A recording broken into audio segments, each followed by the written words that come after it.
Chilli powder అన్ని రకాల వంటలకు పచ్చళ్లకు సరైన chilli powder. No colour, no chemicals.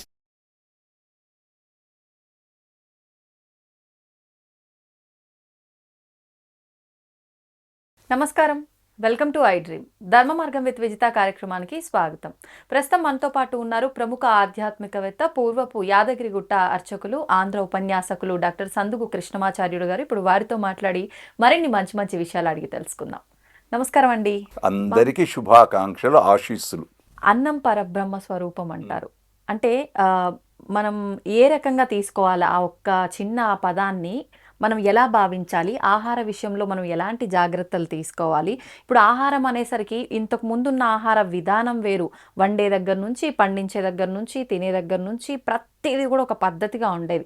కానీ ఇప్పుడు ఆ పద్ధతులన్నీ ఏమీ కనిపించట్లేదు. అంటే మనం ఆహారాన్ని అవమానిస్తున్నాం అనుకోవాలా, అసలు ఏమనుకోవాలి? అవమానిస్తున్నాం అనటానికంటే మర్చిపోతున్న అన్నమును అన్నంగా చూడటం లేదు అంటే చాలు. అన్నమును అన్నంగా చూడటం లేదంటే చాలు. ఎందుకంటే అన్నం బ్రహ్మేతి వ్యజానాత్, అన్నమును బ్రహ్మగా చూడుము, దేవుడిగా చూడుము. అన్నమే ప్రాణశక్తి, అన్నమే లోపలికి వెళ్ళే ప్రాణశక్తి. నీకు ఇష్టమైందని దేన్ని వదలవు. ఆధునిక కాలంలో చెప్పాలి అంటే ఐస్ క్రీమ్ ఉంటుంది, ఐస్ క్రీమ్ మొత్తం తింటావు, మళ్ళీ అన్నాన్ని ఎందుకు పారేస్తావు? నీకెంతవరకో అంతవరకు ఇష్టం, రుచి, అంతే. కాబట్టి అన్నం పరబ్రహ్మ స్వరూపం. ఆ అన్నాన్ని పరబ్రహ్మ స్వరూపంగా చూసి ఆ భగవంతుడు నాకు అన్నం ఇచ్చాడు. ఇది రంతిదేవుని చరిత్రలో వస్తుంది. రంతిదేవుడు అనే మహారాజు ఆయన చరిత్రలో వస్తుంది. కనుక అన్నం గొప్పది, ఆ అన్నం సమృద్ధిగా ఉండుగాక. అన్నము చేతనే మొత్తం ప్రపంచం బ్రతుకుతుంది, అదే పరబ్రహ్మం. ఇప్పుడు అంటే మనకు పురాణ కాలంలో తీసుకున్న, మన శాస్త్రాల్లో తీసుకున్న ఆహారానికి కూడా ఇంత ప్రాధాన్యత ఇచ్చారు. అంటే మన పెద్దవాళ్ళ విషయం, పూర్వీకుల విషయానికి వచ్చినా కూడా కూర్చొని తినే విధానం కానివ్వండి, ఆ తినే ముందు నమస్కరించుకునే విధానం కానివ్వండి, అయిపోయిన తర్వాత వాళ్ళు ఆచరించే పద్ధతి కానివ్వండి, చాలా పద్ధతిగా ఉండేది. కానీ ఇప్పుడు మనం అవన్నీ ఆచరించట్లేదు. చాలా మళ్ళీ మంచి ప్రశ్న ఇచ్చింది సోదరి, మీరు ఇచ్చారు. మీకు ముందు అభినందన సహస్రాలు. ఈ ప్రశ్నకు గొప్పది. ఈ ప్రశ్నకు నేను జవాబు చెబితే మళ్ళీ విమర్శలు వస్తాయి. విమర్శలు రాకుండా ఉండుగాక అని మా బంధువులారా, మీడియాలో మా మాటలు వింటున్న బంధువులు గారా విమర్శించకండి. వెనకట ఒకనాడు అన్నము కింద పీట పెట్టేవాళ్ళు.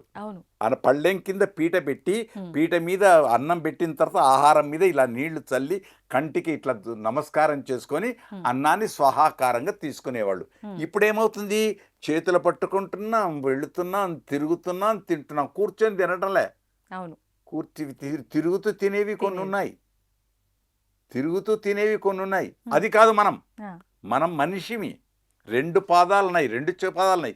అందుకే చక్కలం ముక్కలం పెట్టుకొని కూర్చొని తినేవాళ్ళం. తినే ముందు కాళ్ళు కడుక్కునేవాళ్ళం. ఎన్నెన్నో ఉండేయే. కాలం మారుతుంది, స్వాగతమే.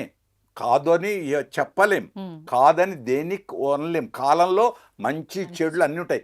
కానీ అన్నం అన్నమే, అన్నం అన్నమే, బ్రహ్మం బ్రహ్మమే, పెద్దలు పెద్దలే.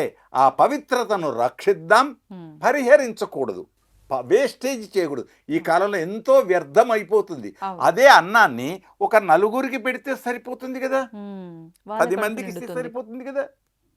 ఇక్కడ అన్నం అన్నందుకు వివాహపు వ్యవస్థ గురించి చెబుతూ వీరేశలింగం పంతులు ఒకటి అంటాడు, ఇంత ఖర్చు పెట్టే బదులు అదే ఖర్చు తలుచుకుంటే 2 ఏళ్ళు భార్యాభర్తలు హాయిగా అనుభవిద్దురు కదా. ఇది నిజమే. ఈ ఆడంబరానికి వచ్చేసింది. నన్ను ఇతరులు దోషంగా పట్టకండి, అసలు దోష పట్టాల్సిన అవసరమే లేదు. జరుగుతున్న వాస్తవాన్ని చెబుతున్నాం. ఆడంబరానికి పోకుండా ఎంతవరకు మంచి, ఆ మంచిని పట్టుకుందాం. వదలమని కాదు, చెయ్యాలి. ఎంతవరకో అంతవరకే, ఇతరుల కోసం కాదు. మీరు కొన్ని దగ్గర నేను మీ మాటల్లో వినున్నా, పూజలు ఇతరుల కోసం కాదు, నా కొరకు, నా దేశం కొరకు, నా గృహం కొరకు, నా పిల్లల కొరకు. దీనికే ఒకటి ఇంకొక మంచి వేదవాక్కు ఉంది. ఆ. భగవతో బలేన భగవతో వీర్యేణ భగవత స్థేస భగవత కర్మణ భగవత కర్మ కరిష్యామి. ఓ భగవంతుడా, నీవే నాకు ఇచ్చావు, నీవే నా చేత చేసుకుంటావు, ఇది నీది నీకే. ఆ సృష్టిలో ఉండే పువ్వును నేను పువ్వులు తీసుకొచ్చా, నేను పువ్వులు సమర్పిస్తున్నా అనుకో, భగవంతుడు ఇచ్చిన పుష్పాన్ని భగవంతుడి దగ్గర సమర్పించు. అదే పుష్పం, అది చేసుకున్న భాగ్యం.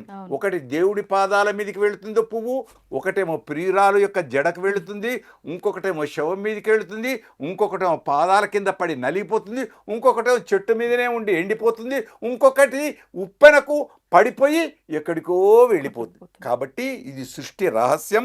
మంచి చెడు కాదు, నీ మనస్సే మంచి. నువ్వు పడుకున్న తర్వాత ఈరోజు నేను ఎన్ని మంచి చేశా, ఎన్ని చెడు చేశారని తనకు తనే ఆత్మసాక్షి, అదే దైవమై ఆత్మసాక్షి ఆలోచించుకుంటే అయిపోయా. రేపు తెల్లారి ఆ చెడు చెయ్యకు.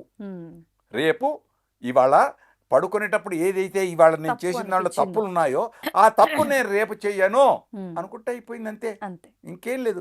ఈ మధ్యనో వాహనాలు డడ్డా అని పోతారు, శబ్ద కాలుష్యం, అయ్యయ్యో అని అనుకుంటే చాలు. నీకు వాహనం కావాలి, శబ్దంతో ప్రాధాన్యత లేదు, మామూలుగా వెళ్ళొచ్చు. కానీ పిల్లలు, యువత ఉందే, కేరింతలు కొడుతూ ఎందుకు అవసరమా? కాబట్టి ఇలాంటి నేను చిన్నదే చెప్పాను. ఇంకా వినాయక నిమజ్జనాలు, ఇంకా ఇంకా ఇంకా ఇంకా ఇంకా ఆ శబ్ద కాలుష్యం పెరగకుండా ఎంతవరకు అవసరమో అంతవరకే.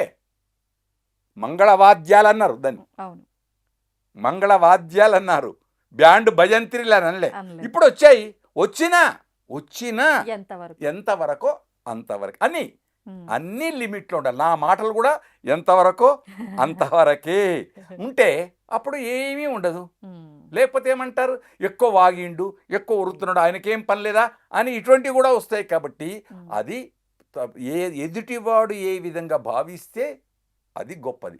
మంచిగానే చూద్దాం, మంచిగానే విందాం, మంచిగా తలుద్దాం. ఇప్పుడు ఈ భోజనం విషయం గురించి ఎలాగో మాట్లాడుకుంటున్నాం కాబట్టి శాకాహారులు, మాంసాహారులు అని చెప్పి 2 రకాల వర్గాలు అయితే ఉన్నారు. అంటే అది భగవంతుడు ఆ ఒక సృష్టిలో ఇది ఒక భాగమేనా, అంతే. లేదు అని అంటే మనము సృష్టించుకుందన్నా భగవంతుడు ఇచ్చిందన్నా అంతే. దేనికైనా అంతే. ప్రాణి హింస చేయకుండా ఏదీ లేదు. ప్రాణి హింస చెయ్యకుండా ఏదీ లేదు. వామనావతారంలో వస్తుంది. హింస లేకుండా ఏదీ లేదు. ఆఖరికి నువ్వు అన్నం ఉడికించేటప్పుడు కూడా అందులో ఉండే బ్యాక్టీరియా హింస పడుతూ ఉంది, శాపం ఉంది. అన్నము తినే ముందు దాని వెనక ఎంతో నష్టం ఉంది. ఎప్పుడు దున్నినప్పటి నుండి రైతు దున్నేటప్పుడు చరములు ఉంటాయి, లోపల ఉండేటువంటి ఎర్రలు ఇవి ఉంటాయి, తెగిపోతుంటాయి. ఆ సరీసృపాలు తెగిపోతుంటాయి. పోయినప్పుడు వాటి శాపం అంతా మనకే.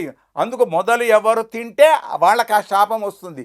అందుకు మన పెద్దలు ఏం చేశారు, దీపావళి వచ్చింది, ఈ కొత్త వస్త్రం, ఈ వస్త్రాన్ని దేవుడి ముందట పెట్టి దీనికి ఇంత పసుపు కుంకుమ పెట్టి ఎందుకు పెట్టారు? దీని దారాల వెనక ఈ వ్యవసాయదారుని అప్పటి నుండి నేత నుండి కట్టుకునే వరకు దీని వెనక శాపం ఉంది. ఆ శాపం ముందు దేవుడికి పోయి అప్పుడు నాకు. అన్నం కూడా అంతే, అన్నం దాని వెనక శాపం ఉంది, ఆ శాపం దేవుడికి పోయి అప్పుడు మనకు. అందుకే ప్రసాదం ఏదని తినేటప్పుడు తల్లి చూస్తుంది. బిడ్డకు తినిపించే ముందు తల్లి రుచి చూసి బాగుంది మా బిడ్డ, ఇంత తల్లి దేవుడు భగవంతుడు దైవం ఆయనకు చూపించాం, మనం స్వీకరించాం. దీని వెనక రహస్యం పుష్కలంగా, పాపము లేకుండా ఉండదు, ఉన్నది. కాకుండా దానికి ప్రాయశ్చిత్తాలు, ప్రతి దానికి ప్రాయశ్చిత్తం ఉంది.